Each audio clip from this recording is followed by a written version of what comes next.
Well, hello everyone. Good morning, good afternoon, good evening, wherever you may be. Welcome to Quantum Nurse live stream. And with me is a new, very good friend. My guest is Dr. Atousa Mahdavi. Am I saying it correctly, Atousa? Yes, it was perfect. Yeah. Okay, perfect.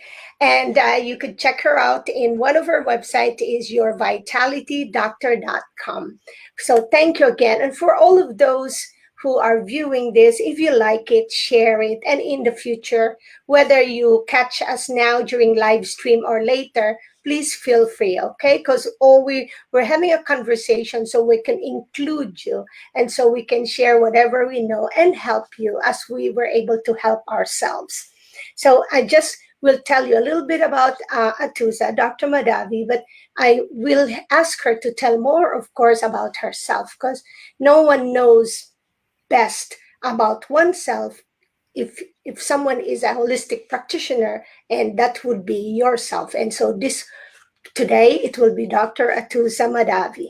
So she has graduated from Cleveland Chiropractic University in 1994 and has been practicing chiropractic medicine for the last 26 years. She is certified also in functional medicine and an Ayurvedic health practitioner. And so her own personal healing journey, along with her patients and fans and families, clients, took her in a fascinating journey to which kind of like a tale of discovery, learning and triumphant healing and recovery that brought her to India. And, she became a Hatha yoga master teacher and the Ayurvedic yoga therapist. And knowing briefly when we met at the Advanced Medicine Conference last May, I sense already that she and I have one thing in common, and that's yearning to be able to share and kind of have that dream of ending the suffering of individuals. If we cannot save the whole world, if we can influence and save someone's suffering or lessen someone's suffering, that's what we have something in common. So with a holistic approach and profound understanding and knowledge of the human system and the mechanics of wellness and health, she has helped many of her patients and clients gain optimal health and well-being.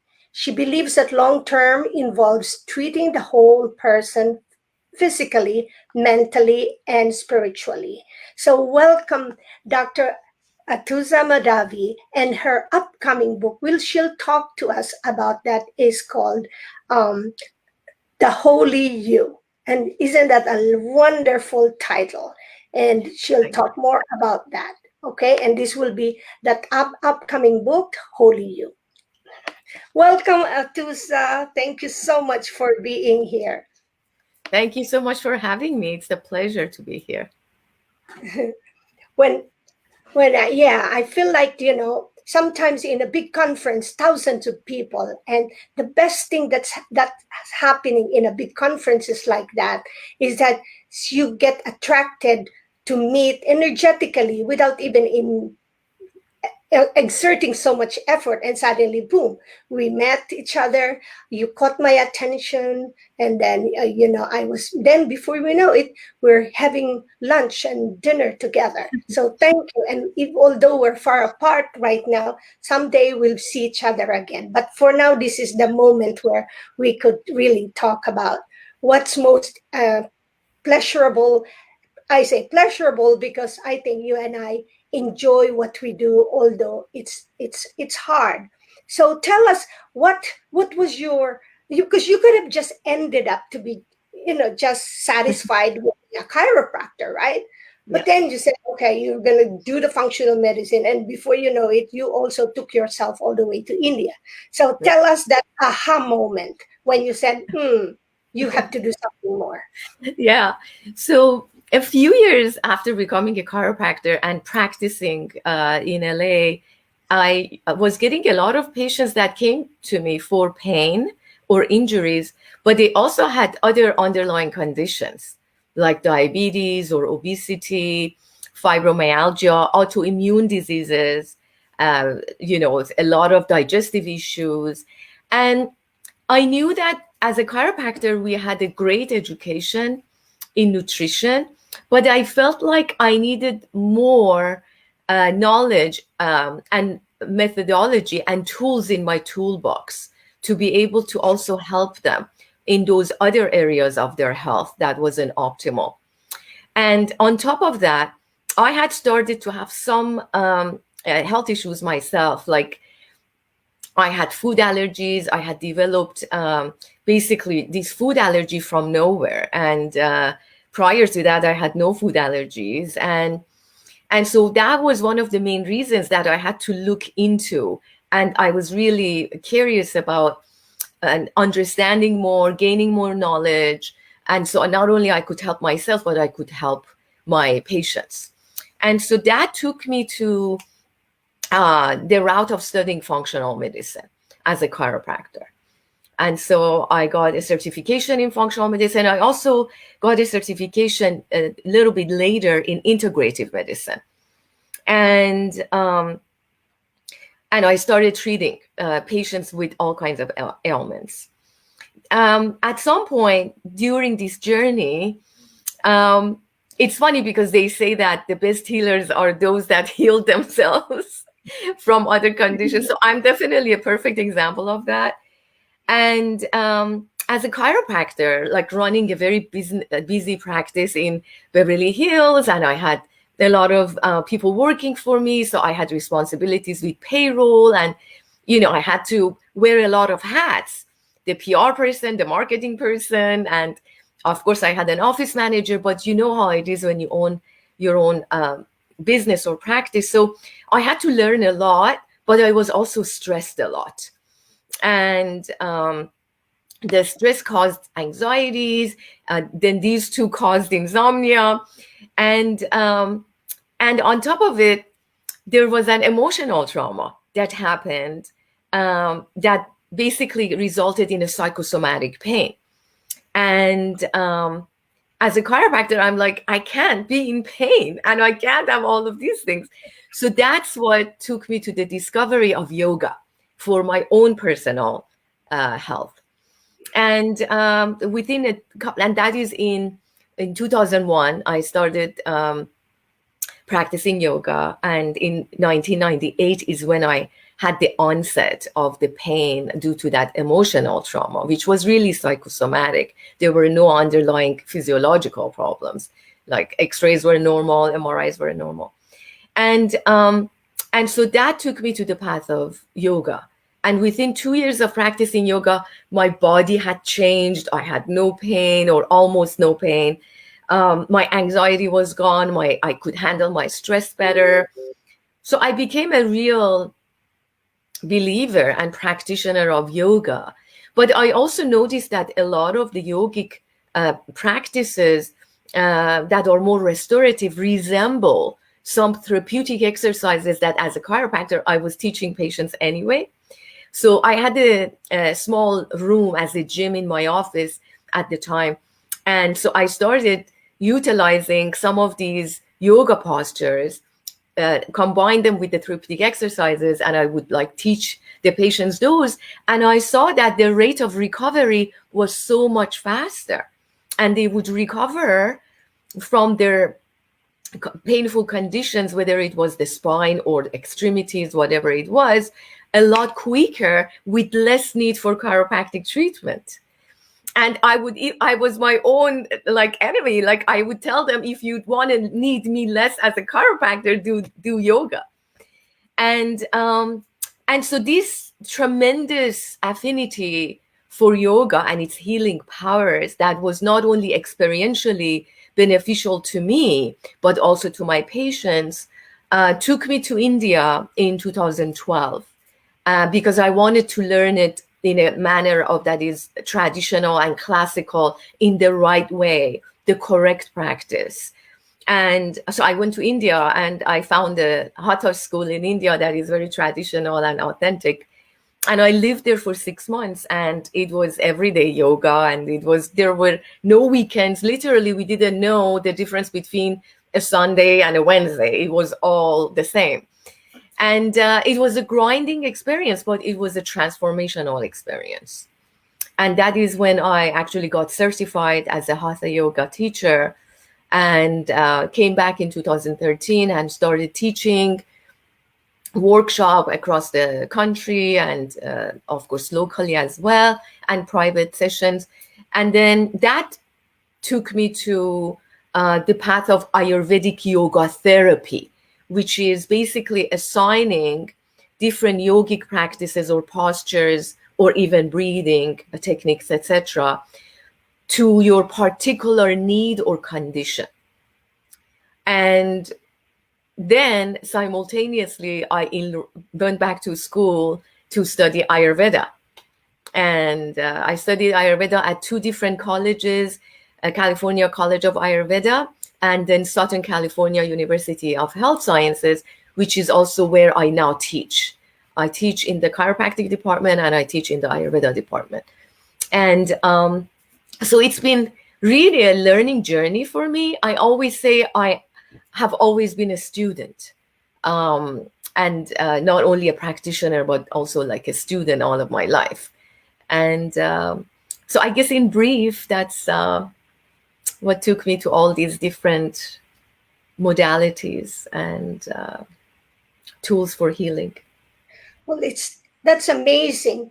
Um, when you said that you combine it for when there's a client, were you doing it like as a separate session, or in that moment when you were doing some chiropractic touch or intervention, you were also kind of like assisting? So does it mean that it's just a one-on-one combination? Yeah, those were one-on-one.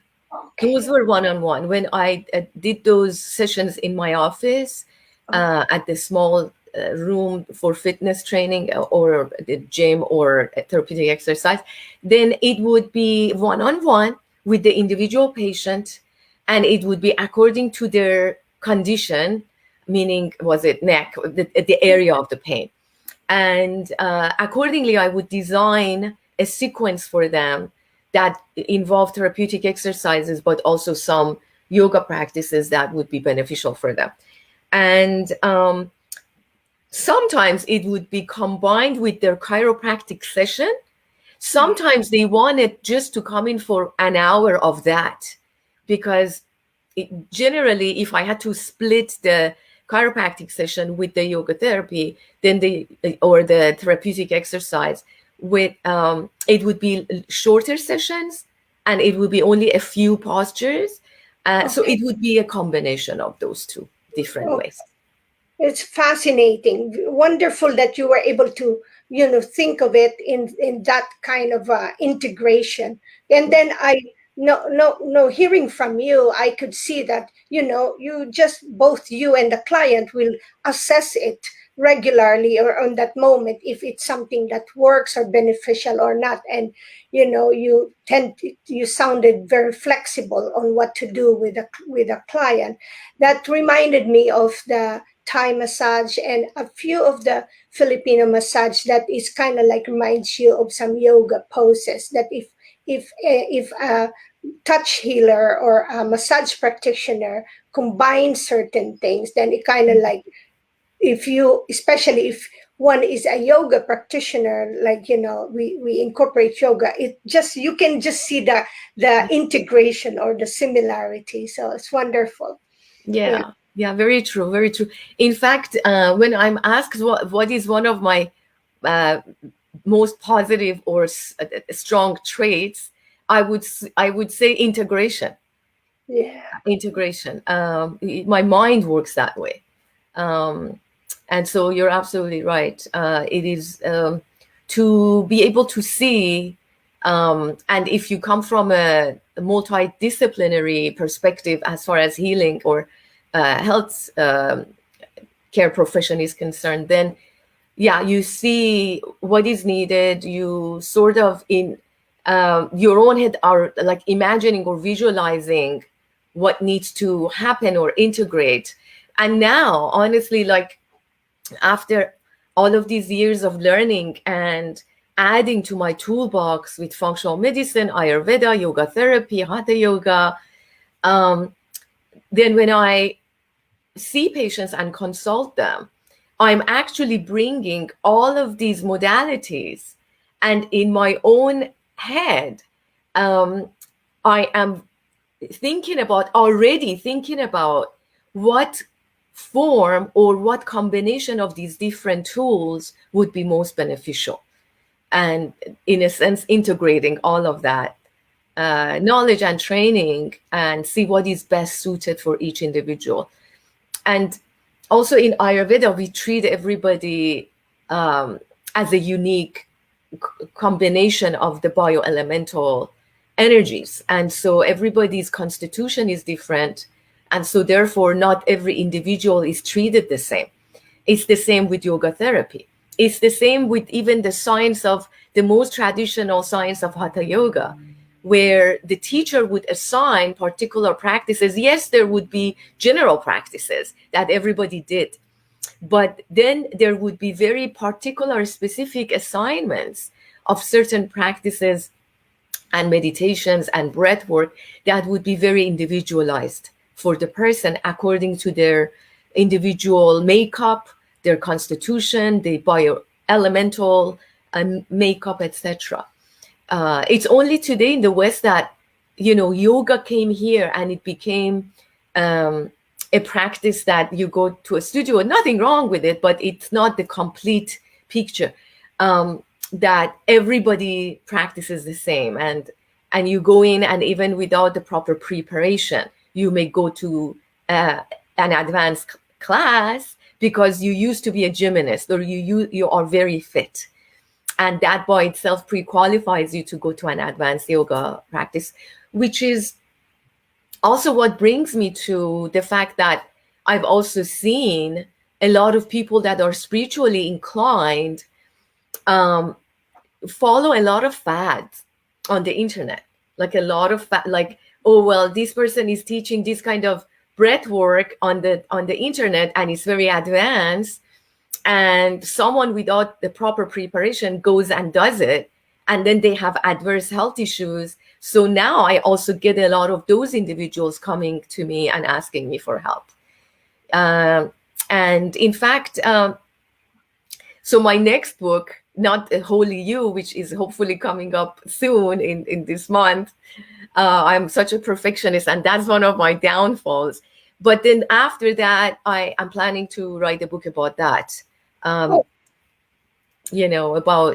how there needs to be a process of preparation as you get engaged in more advanced spiritual practices, and also the unfortunate mixing of psychedelics and spiritual practice, which can have very adverse effects psychologically speaking. And I have dealt with a lot of millennials that unfortunately do that and suffer. Well, I am telepathizing you, and it worked because I was really sending you a message to speak about the preparation, about the breath work, because I'm seeing that, about functional medicine, integrative medicine, Ayurvedic way of healing, then plus your yoga. What is one exercise or one pattern or one intervention that you see that binds them together? Binds all of these different modalities together? Yeah. And although I asked you that question, because as you were talking and I heard about breath work, for me, it seems like it is the art of breathing.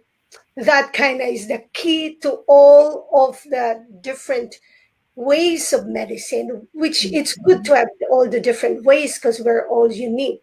And if you can speak more on that, and if you don't mind, maybe you can teach on the what is the most like either the basic or please, because I know that people can benefit to that, because sometimes like we forget to breathe properly when we're doing nothing, when we're exercising, when we're upset or whatever. Yeah, So very true. Very true.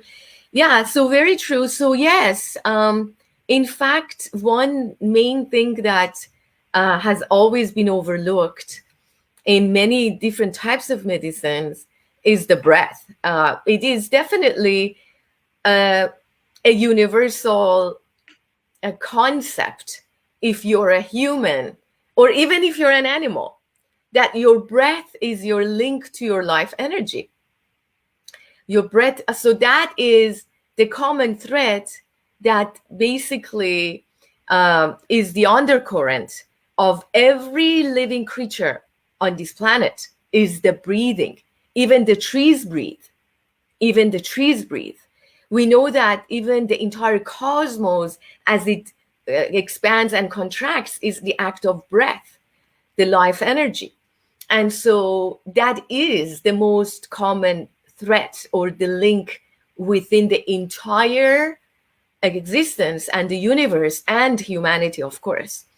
And if you pay attention, and I talk about it in my book, Holy You, that's coming up, that if you count the number of breaths in animals, you see a direct link between the number of breaths in 1 minute and their lifespan.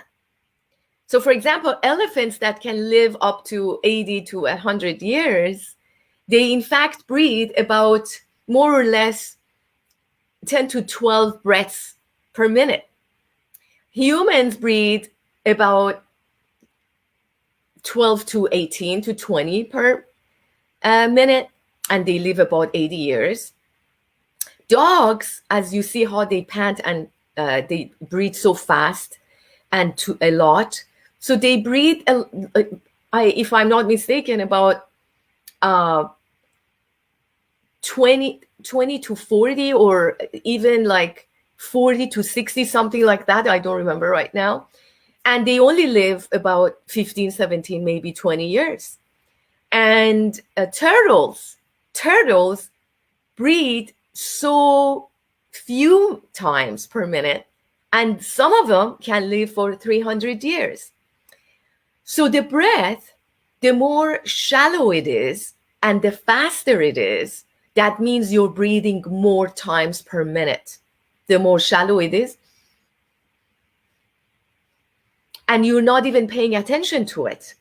And that means you're breathing more times per minute, and that decreases your lifespan. And that is directly involved with a lot of mental, emotional, and psychological issues. So we know that, for example, people with anxiety, they are shallow breathers. They don't deep breathe. They don't do long and deep breaths. And a lot of times they're even holding the breath. They're not even breathing. You know, something happens, they do shallow breathing, and they don't, you know, sometimes they don't even breathe for like a few seconds. They hold their breaths and they're not even aware of it. Another thing is that a lot of people do not know the proper or the correct way of breathing. So when I ask someone, please take a couple of breaths, and I look at their belly, I see that in fact, when they're breathing in, their belly is going in. And then when they're breathing out, their belly is coming out. That's the reverse of what is the correct way of breathing. When you inhale or breathe in, your diaphragm expands. So your belly should come out. When you exhale, you're contracting your lungs and diaphragm. So your belly and your chest has to go in. So the first step is to teach people the correct and proper way of breathing. Of course, first it starts with understanding the mechanics of the breath. So when I do that, I ask people to use their hands to support and understand the movement of the chest and the belly. So my left hand is on my abdomen right now, on the navel center, and the right hand is on the chest. And I simply ask, and we could do it now, that as you inhale, notice a rise in your diaphragm, basically your abdomen, and then somewhat the chest. And then as you exhale, notice that the belly goes in, it sinks in, and so does a little bit in the chest. So then inhale, exhale. And sometimes for me to guide their breath, so because when you ask people to breathe in and out, you notice that it's so short and quick. So then I add counting of numbers to it. So I may say, I'll count to 4 as you inhale to the count of 4. Then you exhale to the count of 6. So then with the hands on the chest and the belly, inhale to a count of 4. 1, 2, 3, 4. Exhale. 1, 2, 3, 4, 5, 6. Inhale. 1, 2, 3, 4. Exhale. 1, 2, 3, 4, 5, 6. And then sometimes I add a pause because there is a natural pause between inhalation and exhalation and vice versa. And so I may count to 4 as they inhale, then hold for a count of 2, then count to 6 as they exhale and hold for a count of 2. So we could do that. Inhale, 1, 2, 3, 4, hold, 1, 2, exhale, 1, 2, 3, 4, 5, 6, hold, 1, 2. Inhale, 1, 2, 3, 4, hold, 1, 2. Exhale, 1, 2, 3, 4, 5, 6, hold for a count of 2. So this basic form of breathing is basically bringing connection to the breath, especially because you're also tactile sensation with the chest. You're connecting even more physically to the breath. You feel the sensations of the breathing as your belly expands when you inhale and it contracts as you exhale. So now this is the beginning of learning how to breathe correctly. Then we will bring that awareness throughout the day. So I would say throughout the day, maybe when you get anxious, bring your attention back to your breath. When you're stressed out, bring your attention back to your breath and do the abdominal or the diaphragmatic breathing. Pay attention to your breath. Do that throughout the day. If someone doesn't really, know how to in tune themselves when they're stressed or anxious or they forget, I'll ask them to set a signal or an alarm on their phone, something that is soothing actually, multiple times a day, like let's say every 3 hours. And in those time segments, bring your attention back to your breath. Breathe with the belly, abdomen. And when you exhale, make sure your abdomen contracts. Sometimes that's so difficult for people. Like they say, I don't know how to contract my belly when I exhale. So then in that case, you have to tell them to guide the movement with the hand. So a little bit of pressure on your belly to actually mechanically push the belly in as you exhale. Now, when you inhale, you'll see naturally your belly expands because the air has to go in. And so there are many, many different tricks and techniques of making sure someone is breathing normally. And that brings their attention back to the breath throughout the day. Because it's not just about, okay, once or twice a day I sit and meditate. That is great. But it's also to learn, even as you're engaging in your activities of daily living, that you keep bringing your attention back to your breath. You're conscious of your breath throughout the day. That's one beautiful and powerful advice, Atousa. And I also noticed that you're teaching us that basic by breathing through the nose and exhaling through the nose as well. Because I'm sure for a regular practitioner or student of yours, you teach when to do that inhalation through the nose and exhalation through the mouth, etc. Because I know that some I know one practitioner, Ayurvedic doctor also. That's usually what he teaches. They both, and he taught that I think there's a difference between those two when Mm-hmm. you exhale right through the mouth. Yes, I never start any beginner with breathing out through the mouth, because as it is, a lot of people breathe through the mouth in and out, Okay. and I really don't want to. I just want to train them to make sure that they breathe through the nose, especially because in yoga, which is the sister science of Ayurveda, um, it's always through the nose. When you do yoga, it's always through the nose. When you do different types of Kriya meditation, which utilizes the breath, then maybe you open the mouth and exhale through the mouth. But Okay. other than that, for the most part, most of the yogic practices that are in the traditional form of yoga, which is hatha, it's always been inhale through the nose, exhale through the nose. And in fact, that's the way that the human system is meant to breathe. And yes, sometimes we can, for the practiced student, someone who's been practicing for some time, then in certain practices of breathing, then you could have them exhale through the mouth. But for the general public that is just learning how to breathe, it's always through the nose, in and out through the nose. And that makes sense because you're right. A lot of people breathe through their mouth, and it's now good to even reinforce that breathing.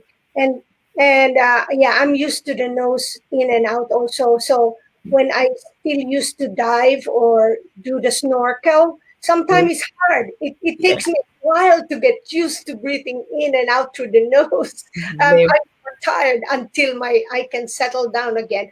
Now the other one also, Atousa, and you're also right when you said people some to some this seems easy, but there are really people who are like, how do you do that? How do you breathe? And like which one goes in bigger? And but I've also had two sessions with a special martial artist. Then this one, Atousa, I got real confused because I'm so used to breathing in, in and with my abdomen getting bigger. But this one, she was teaching us to breathe and make our belly smaller. And because she teaches us, and that's how you make your back stronger.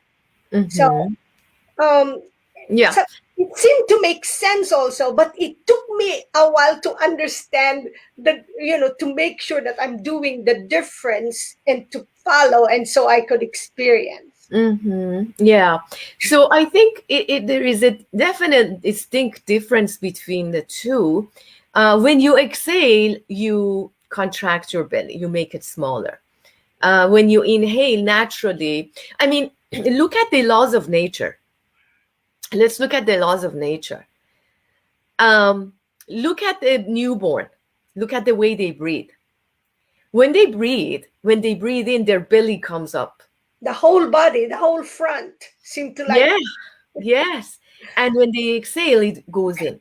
look. Um, and so I understand that there are many different tools like martial arts and different things that also have a different perspective on things, or it's just for that particular practice that you temporarily have to pull your belly in. Like in ballet, also they constantly are asking the ballerinas to pull their stomach in. But even as if you're a practiced breath person or yogi or someone that knows how to breathe, even when you pull your belly in, you can still manage to take a deep breath in and let your diaphragm expand to a certain degree. You still don't have to do shallow breathing, even when you pull your belly in. But during a normal meditation practice, you do not want to do that. You don't want to be pulling your belly in, making your stomach small. No, Okay. you want to be relaxed. You want to let go of those abdominal muscles. Let them be where they want to be in a relaxed manner. Then breathe Well, I'm with glad you mentioned that because there's a question here. He said, so is breathing with our belly better? our belly. Yes, breathing with the belly is better. Yes. Yes.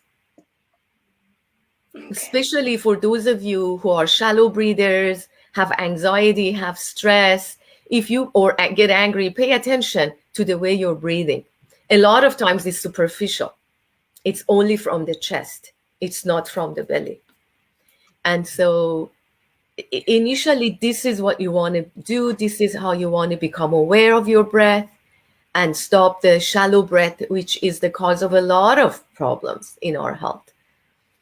Thank you very much for all that teachings, especially nowadays that until now, some people and some many all ages are still using masks, and the masks are really like, I don't know. I'm even a nurse and I'm used to the mask Yeah. when I was used to work at the hospital, but it was still difficult for me when Yeah. I flew to attend a conference, even if I was using the thinnest of all. Yeah, Yeah. so now with the functional medicine and Ayurvedic medicine, I guess especially with Ayurvedic medicine. Oh, okay. First, let me tell you that in my observation, I also got trained in the functional medicine and integrate, and then but one kind of like sort of like that weakness that I did see. That's why I sought more to study.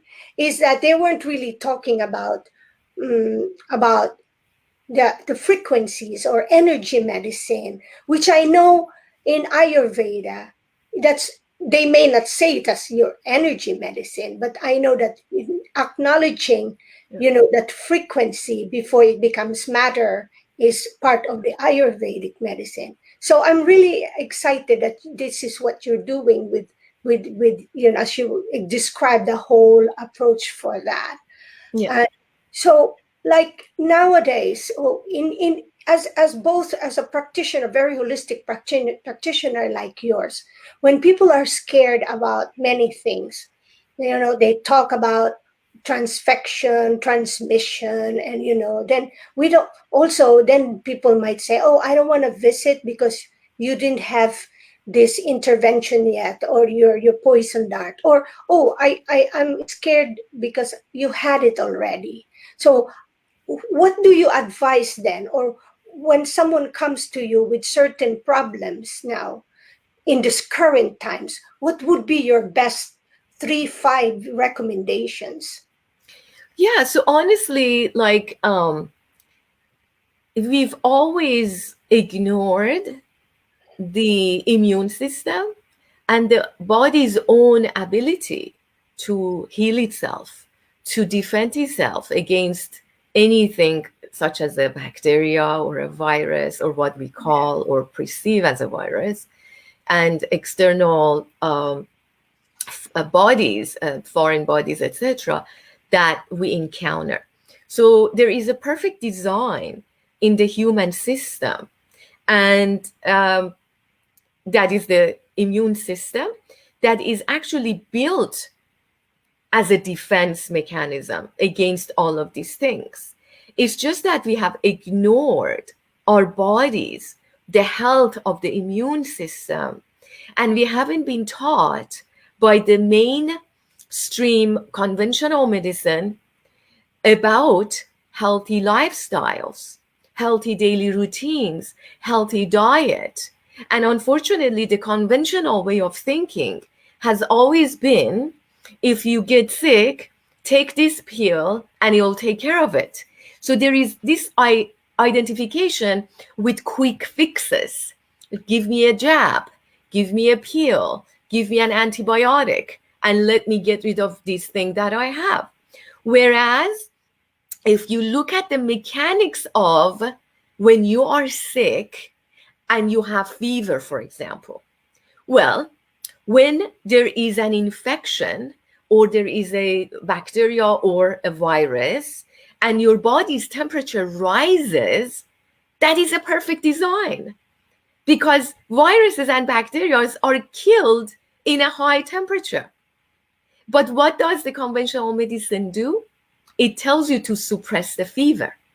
They'll give you antipyretic or anti-fever medication, or they give you antibiotics, where in fact what you need to do first of all is prevent your immune system from getting so vulnerable that with the first encounter with the germ, you're actually going to have infection.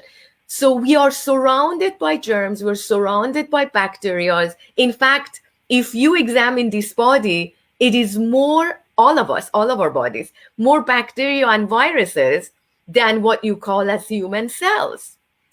In fact, in the evolutionary process of the human mechanism, this human system, there were bacteria and viruses that made us who we are. In fact, mitochondria is like a bacteria. Mitochondria is the cell within the system that makes energy for the body.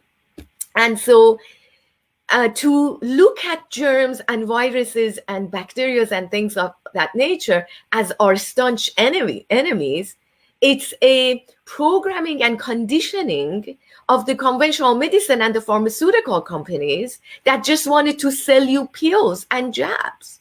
Where in fact, if you're having a healthy lifestyle, healthy daily routines, if your body is not depleted of vitamin D3, of zinc, of vitamin C, selenium, then if you're depleted of those things, if you encounter a virus or a bacteria that you have never encountered before, so therefore your body has not built up the immunity against it, you have an encounter, and now your immune system is compromised, either because your lifestyle is not good, your diet is not good, or either because you have underlying health issues, then your immune system, your natural immunity, does not recognize that foreign virus, germ, or bacteria to go and kill it.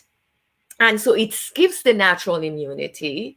And then that virus or bacteria replicates to a larger numbers, and then your body becomes symptomatic. But even with the symptoms, your body, which is fever, which is cough, which is runny nose, it is expelling the germs. It is clearing the lungs and the sinuses from mucus. Do you want to suppress that cough? No. Do you want to suppress the runny nose? No. You just want to support the system. What can you do? At the onset of this very thing called the pandemic last year, I started putting videos on YouTube as asked people to start taking vitamin D3, start taking zinc, selenium, vitamin C. Did I say D3? I think I did. If you do catch something, take quercetin as well, elderberry syrup to soothe you.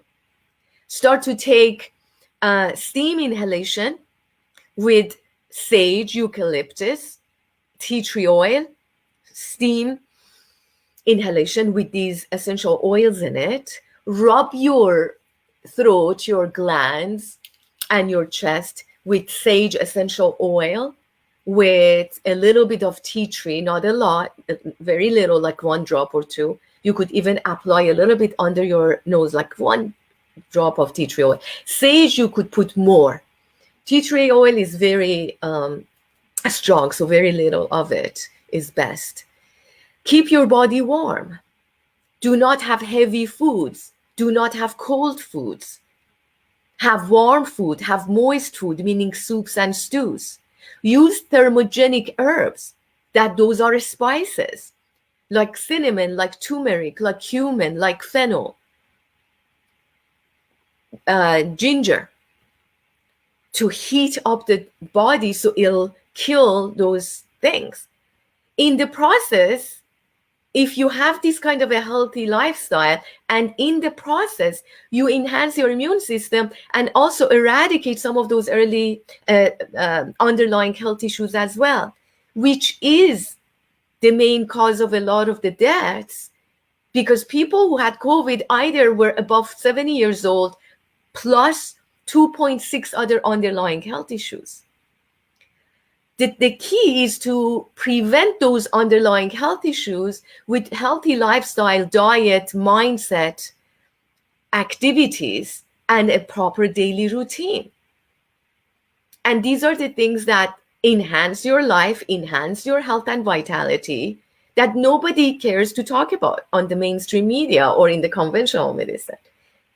A lot of the doctors have good intentions, but they're meaning medical doctors, but they're trained by pharmaceutical company that really only cares about their quarterly revenue reports.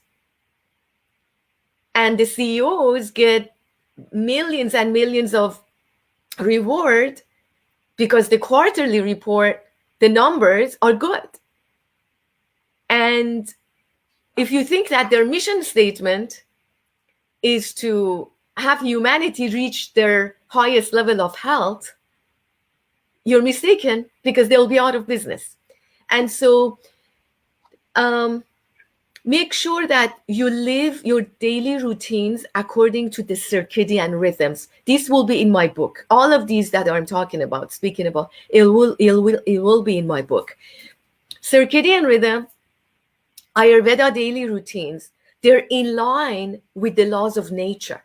If you live in harmony with nature, if you eat the proper foods for your constitution, if you do breathing practices every day, if you eat clean food, organic, no pesticides, no hormones, no antibiotics in the meat that you eat, if you become more conscious and aware of what you put in this body temple, then this body temple will take care of you. It's been given the tools to do that. And we just have to change our way of thinking about it. And there needs to be a lot of deprogramming of the narratives for years, perhaps, of the conventional way of thinking about our health and our immune system. Well, you mentioned everything that I believe in and I apply for myself. And that's why, just like you, I can really vouch for these things. If you use all of this before you get sick, build your body. It's just like you're building your home, right? You can put materials that are not very good. Like if you have and depends on talking about the terrain theory of the environment. So if you build your house and your house is near the shore, so of course you have your different materials if your house is away from the shore or up in the mountain. So that's the image that I can Yes. right away. And it's interesting because I also heard one doctor who said there's no, if people think that there's a pill for every ill, not really. So when people went crazy, like being scared about what they said we have to be scared of, it's really because they thought, okay, they can have a pill for every ill. But the one sure thing, this is true, is there's always an ill for every pill. And there's many ills for one pill. I love it.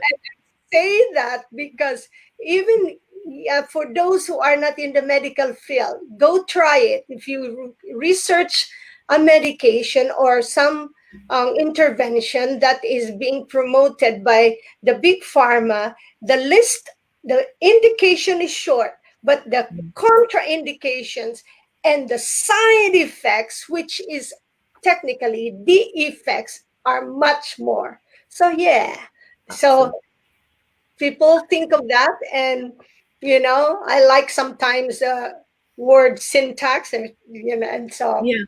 just Yeah, little. you also talked about energy frequency, which ties into this scare that has been created, the fear that has been created. And fear is such a powerful emotion, powerful in the shadow aspect, powerful in the negative aspects of it. It's such a powerful emotion that all it took was for the mainstream media to bombard you with negative, fearful, scary messages about this whole pandemic and the virus, that fear that was injected onto the people would be the ground that they were laying down, so then their agendas would succeed. And unfortunately, that fear worked for a lot of people. A lot of people, even some people who call themselves on the spiritual path. And I'm not saying I deny the fact that they are on the spiritual path or they think they were on the spiritual path, but they had not done the inner work. Because the spiritual path is not just getting on the yoga mat and practicing. It's not just talking a talk. It's about internal work. And it's about knowing and trusting from your intuitive mind. Because a lot of effort has gone into making sure that people's trust in their own intuition is eradicated, that you're programmed and conditioned to listen to authority and never question authority. That's counterintuitive for humanity, counterintuitive. But it's years, perhaps hundreds of years and thousands of years of conditioning that you think that there is this authority in places like government and things like that, or media, or your role models, or even in some cases your parents that don't know any better, but then they want to inject you these ideas. And at so many levels, this programming has been done. When you vibrate at such a low energy frequency of fear, just by vibrating in that vibration that is very low in frequency, you're already attracting a lot of negative things. Like attracts like. If you're in fear, you're going to attract more fear. You're going to attract more experiences that will tell you you were right about that fear because you're experiencing in that frequency. So they'll bring a lot of experiences in that fear frequency realm. We are multi-dimensional beings. If you're in the dimension of fear, that's how you're going to experience the world. And your experiences, your life experiences are going to match that frequency. Apathy. A lot of people are vibrating at apathy, which is also a lower, but it's higher than fear, but it's still low in vibrational frequency, which causes you to do not take any action. Do not do anything about what something intuitively is telling you it should change. Something that you know is wrong. You are apathetic. You let it happen. You don't take the right action. And so therefore, you will be exposed to anything that anybody does and says and inject into your body because you're being apathetic, not proactive. Now, the next level, if you're at anger, you're vibrating at a much higher level. It is better to have righteous anger and transmute that like an alchemist into right action. Not succumbing to staying in anger, but transmute it, feel it, let it move through you. Be angry at what is happening. Be angry out of the lies. Be angry with the harm that is being done. But then don't stay there. Breathe through it. Transmute that energy into right action. Do something about it. Educate others. Write something. Talk to your officials. Go to your local government, your representatives, talk to them, sign a petition, write a petition. Be out there. Engage in your local communities that are getting together to make things change. Be outspoken. For God's sake, be outspoken. Don't fear.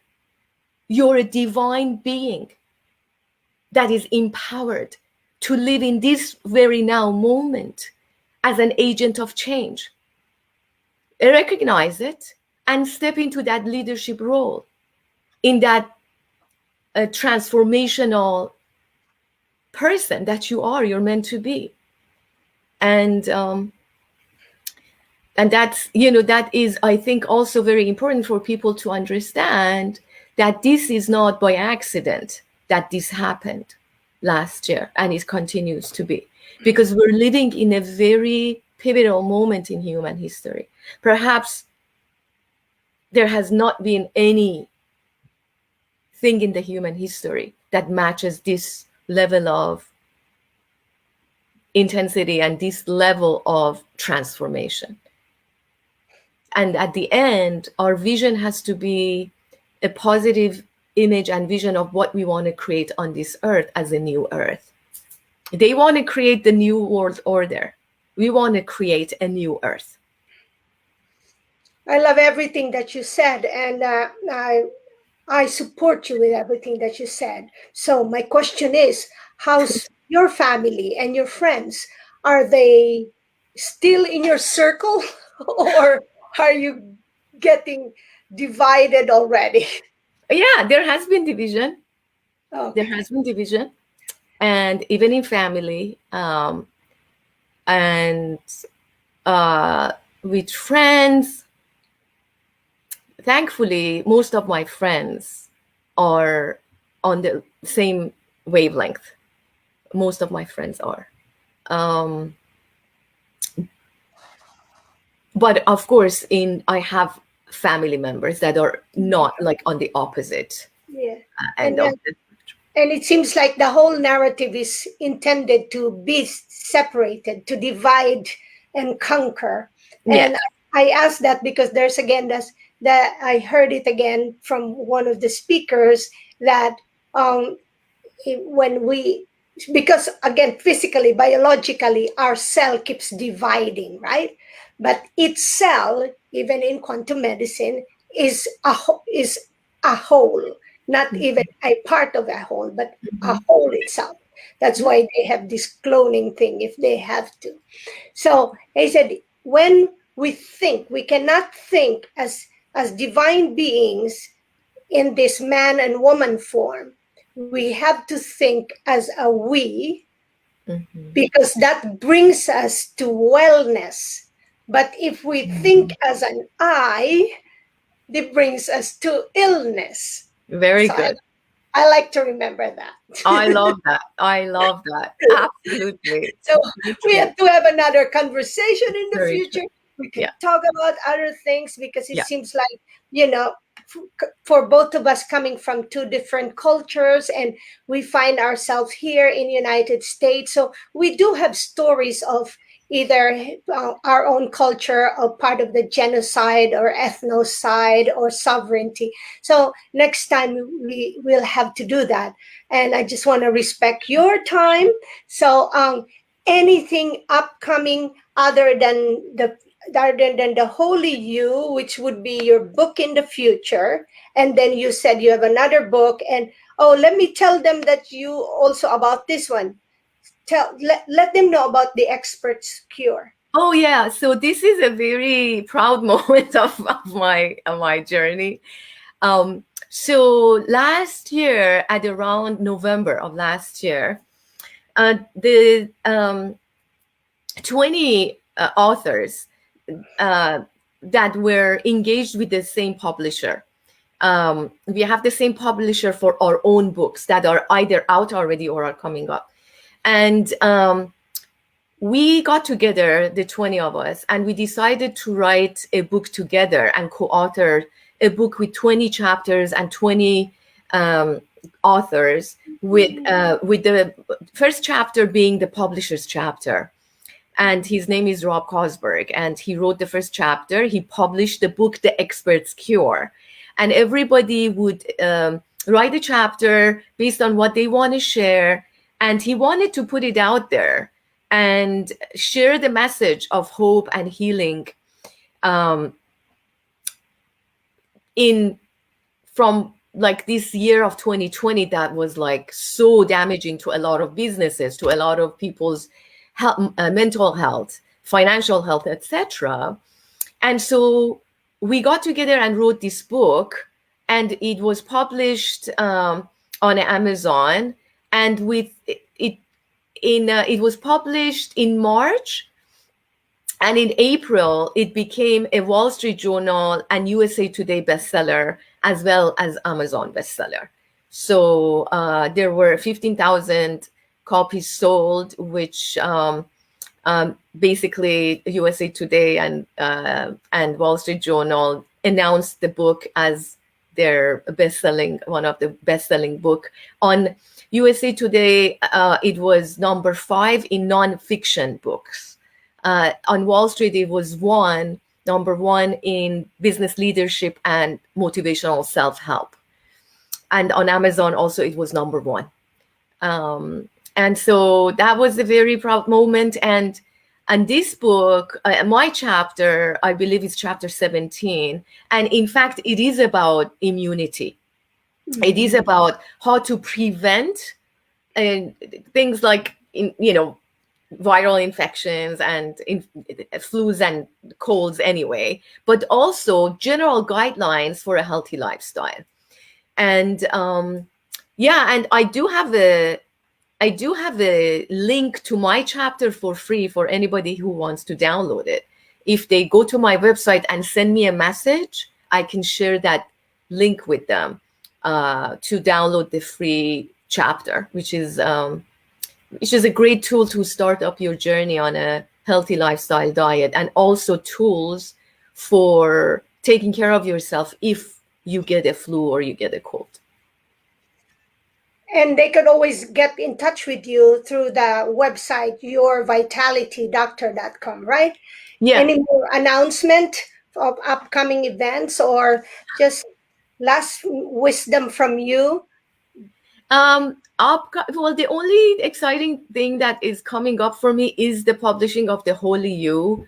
I have kept on postponing it just because I'm a perfectionist, and last year with the whole pandemic, I got sidetracked with other things. But that's basically the most exciting news, is that I'm hoping that we could put yoga retreats back up again, and wellness retreats and Ayurvedic retreats, which I used to do prior to this, but I don't have anything scheduled yet. But obviously, also on my website, if people want to get consultations, etc., functional medicine or Ayurveda or yoga therapy, they can contact me. Okay, that's the website. And yeah. I will share you my quantum affirmation with you, because I like sharing the quantum affirmation with my guests. And and I have this card, and I shuffle it, and then I get one card and said, what do I share with Atousa today? And of course, for the audience, okay? And I like reading this with intention, feeling every word, and doing it 3 times in the morning, at noon, in the afternoon, and in the evening. So like 12 times. So this is what I got. Living my life to the fullest. I am dedicated to living my life to the fullest. I do what it takes to release feelings of inferiority. I always do my best at every task. I celebrate how far I have come in my own knowledge and skills for helping others. I am dedicated to living my life to the fullest. I do what it takes. I release feelings of inferiority. I always do my best at every task. I celebrate how far I have come in my own knowledge and skills for helping others. I am dedicated to living my life to the fullest. I do what it takes. I release feelings of inferiority. I always do my best at every task. I celebrate how far I have come in my own knowledge and skills for helping others. And I like that it's all I, because we have to take responsibility, just as there's no such thing as I, it becomes a we. So what we do is really very, very collaborative. Absolutely. And I that was beautiful. That was beautiful. Thank you. Thank you so much. And My in pleasure. my, oh, sorry, that's my friend Chris. And in my language, I like to say marvelous. That's thank you. And your Marvelous. language? And what, how do you say thank you in your language? You could say merci. Mercy. So for me, it's marvelous. Marvelous. Thank you. Thank you for having me. And please share to our audience. And thank you so much for being with us. And see you again next time. Absolutely.